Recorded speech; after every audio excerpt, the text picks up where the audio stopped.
Hello भाइयों, तो हम आज आप लोगों को कराने जा रहे हैं यूपी बोर्ड क्लास 10th का प्रीवियस ईयर साइंस का पेपर, जिसमें आप अच्छे से पढ़ कर के 90% स्कोर ला सकते हैं। पेपर में 15 मिनट परीक्षार्थियों को प्रश्न पढ़ने के लिए निर्धारित होते हैं, इसलिए आइए हम प्रश्न को पढ़ लेते हैं। पेपर में हमें दिया है प्रश्न 2 खंडों खंड आ तथा खंड बा में विभाजित है। खंड आ तथा खंड बा तीनों उपभागों 1, 2, 3 में विभाजित है। प्रश्न पत्र के खंड आ में बहुविकल्पीय प्रश्न हैं, जिनमें से सही विकल्प का चुनाव कर OMR उत्तर पत्रक पर नीले अथवा काले बॉल पेन से सही विकल्प गोले को पूर्ण रूप से भरें। OMR उत्तर पत्रक पर उत्तर देने के पश्चात नहीं काटें और नहीं इरेज करें।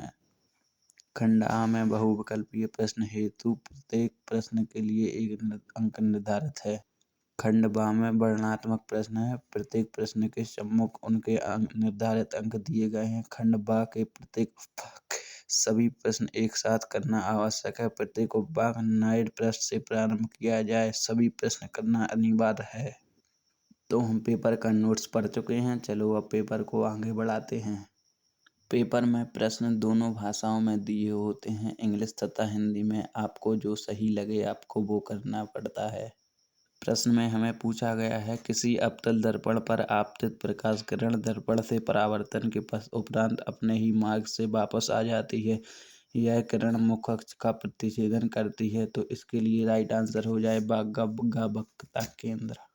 दूसरा प्रश्न पूछा गया है, एक लेंस वस्तु के स्थिति विशेष के लिए आभासी सीधा तथा आवर्धित प्रतिबिंब बनाता है। लेंस होगा तो यह लेंस हो जाएगा उत्तल लेंस। तीसरे प्रश्न में दिया है, नेत्र लेंस की फोकस दूरी में परिवर्तन किया जाता है, तो इसका राइट आंसर हो जाएगा पक्षमापी पेशियों द्वारा। अगले प्रश्न में दिया है, स्वच्छ आकाश के नीले रंग के लिए उत्तरदायी प्रकाशीय घटना है, तो इसका राइट आंसर हो जाएगा प्रकीर्णन। किसी विद्युत बल्ब पर 440 वोल्ट 240 वोल्ट अंकित हैं, बल्ब फिलामेंट का प्रतिरोध होगा, इसका राइट आंसर हो जाएगा 110 ओम।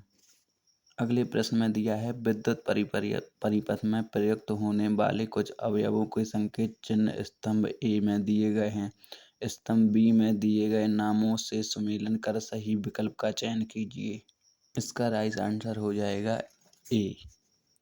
अगले प्रश्न में पूछा गया है, किसी धारावाही परिनालिका को स्वतंत्रतापूर्वक लटकाने पर वह सदैव स्थिर होगी, इसका राइट आंसर हो जाएगा उत्तर से दक्षिण में। अगले प्रश्न में दिया है, निम्नलिखित में से कौन सी धातु कमरे के ताप पर ठोस अवस्था में नहीं होती है, इसका राइट आंसर हो जाएगा मरकरी। इसके बाद प्रश्न में पूछा गया है, अम्ल एवं क्षारक की अभिक्रिया से प्राप्त होता है, तो इसका राइट आंसर हो जाएगा लवण तथा जल। जानकारी के लिए बता दें, अम्ल तथा क्षारक की अभिक्रिया उदासीनी अभिक्रिया कहलाती है। प्रश्न 10 में पूछा गया है, निम्नलिखित अभिक्रिया किस अभिक्रिया का उदाहरण है, तो इसका राइट आंसर हो जाएगा अपघटन अभिक्रिया। अगले प्रश्न में पूछा गया है, श्रृंखलन का गुण किस परमाणु में पाया जाता है, तो इसका राइट आंसर हो जाएगा सी। 12वें प्रश्न में पूछा गया है, निम्नलिखित में से एल्काइन है, तो इसका राइट आंसर हो जाएगा बी। अगले प्रश्न में पूछा गया है, ईंधन एवं औषधियों के रूप में उपयोग होता है, तो इसका राइट आंसर हो जाएगा ईथेन। इस प्रश्न में पूछा गया है, गुर्दे की इकाई जो उत्सर्जन की प्रक्रिया में भाग लेती है, इसका राइट आंसर हो जाएगा नेफ्रॉन वृक्काणु। अगले प्रश्न में हमसे पूछा गया है, पौधे में जाइलम किसके लिए उत्तरदायी है, तो इसका सही आंसर हो जाएगा जल के वहन के लिए। प्रश्न में पूछा गया है, सुपोषी पोषण के लिए आवश्यक है, तो सुपोषी पोषण के लिए कार्बन डाइऑक्साइड और जल, क्लोरोफिल, सूर्य प्रकाश, इनमें से सभी आवश्यक हैं। अगले प्रश्न में पूछा गया है, ऑक्सीजन की उपस्थिति में पाइरूवेट का ऑक्सीकरण कोशिका के किस भाग में होता है, तो इसका राइट आंसर हो जाएगा माइटोकॉन्ड्रिया। 18वें प्रश्न में पूछा गया है, मेंडल ने अपना प्रयोग किया था, तो मेंडल ने अपना प्रयोग किया था वंशागत गुणों के अध्ययन के लिए, इसका राइट आंसर हो जाएगा ए। अगले प्रश्न में पूछा गया है, निम्नलिखित में से कौन ओजोन परत लक्षण के लिए जिम्मेदार मुख्य पदार्थ है, इसका राइट आंसर हो जाएगा क्लोरोफ्लोरोकार्बन ए।